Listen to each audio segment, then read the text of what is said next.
मैथिली ठाकुर की भोकाल से सब हैरान, मिलेगा बहुत बड़ा इनाम। खुशी से झूम उठे माँ बाप, विरोधी भी देखकर दंग। कौन सा मिलेगा इस बार मोदी की लाडली बिटिया को इनाम, जानकर होंगे आप भी हैरान, ये लोग भी होंगे सम्मानित। फिर एक बार मोदी की लाडली बिटिया का ऐसा भोकाल जमा है जिसने विरोधियों के पसीने छुड़ा दिए हैं।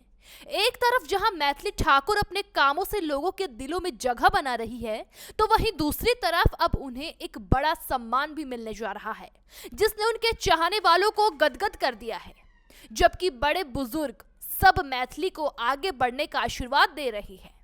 बिहार में जिस तरह से मैथिली ठाकुर की पॉपुलैरिटी बढ़ रही है, उसने दिल्ली की सियासी हलकों तक खलबली मचा दी है। और सिर्फ यही नहीं, अब मैथिली ठाकुर को राष्ट्रीय प्रेरणा दूत अवार्ड से नवाजा जाएगा। ये सिर्फ एक सम्मान समारोह नहीं, बल्कि उस चेहरे की ताकत का प्रदर्शन है जिसे मोदी भी पसंद करते हैं और नीतीश भी भरोसे के साथ देखते हैं। दोस्तों, यही वजह है कि इस आयोजन को लेकर पहले से ही चर्चाएं तेज हो गई है और विरोधी भी चुपचाप सब कुछ देख रहे हैं। आपको बता दें, मैथिली ठाकुर आज सिर्फ एक विधायक नहीं बल्कि युवाओं के लिए भरोसे का नाम बन चुकी है। उनके नाम के साथ विकास जुड़ता है, प्रेरणा जुड़ती है और आगे बढ़ने का हौसला जुड़ता है। जब मंच पर मैथिली ठाकुर मौजूद हो और सामने युवा हो तो संदेश सीधा दिल तक जाता है।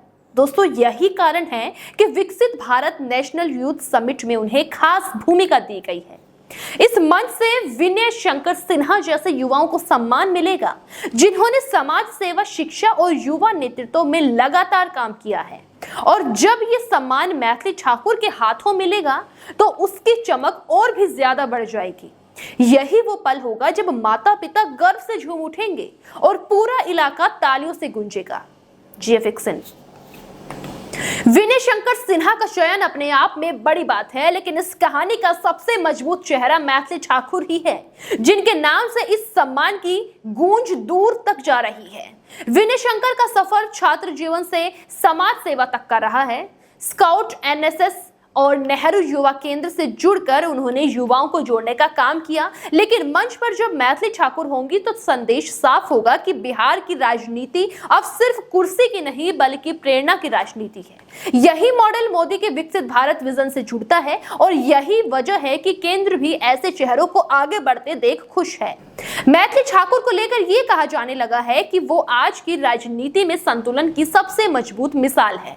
एक तरफ नीतीश सरकार में भरोसे की नेता और दूसरी तरफ केंद्र की सोच से तालमेल बैठाने वाली विधायक। यही कारण है कि उन्हें लेकर कहा जाता है कि ये वो चेहरा है जिससे दोनों तरफ संतोष है। इस कार्यक्रम में देश के अलग अलग राज्यों से 33 प्रतिभागियों को सम्मान मिलेगा, लेकिन सबसे ज्यादा चर्चा मैथिली ठाकुर की मौजूदगी की है, क्योंकि जब वो किसी मंच पर होती है तो कार्यक्रम खुद बड़ा बन जाता है और यही उनका भोकाल है, यही उनकी पहचान है। आज के दौर में जब राजनीति पर सवाल उठते हैं तब मैथिली ठाकुर जैसे नाम उम्मीद बनकर सामने आते हैं।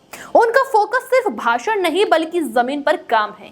युवाओं को आगे लाना, उन्हें मंच देना और उनके काम को पहचान दिलाना। यही कारण है कि विनय शंकर सिन्हा जैसे युवाओं का चयन सिर्फ एक व्यक्ति की जीत नहीं बल्कि उस सोच की जीत है जिसे मैथिली ठाकुर लगातार आगे बढ़ा रही है। दोस्तों, यही वजह है कि इलाके में खुशी का माहौल है। युवा खुद को इस कहानी का हिस्सा मान रहे हैं और माता पिता गर्व से कह रहे हैं कि सही दिशा मिले तो गांव से भी राष्ट्रीय मंच तक पहुंचा जा सकता है। बिहार में अब विकसित भारत की सोच जमीन पर उतरती दिख रही है। नीतीश खुश है क्योंकि बिहार का युवा देश में नाम रोशन कर रहा है और मैथिली ठाकुर इसीलिए चर्चा में है क्योंकि ये सब उनके नेतृत्व और भरोसे से जुड़ा है। विरोधी देखकर दंग है।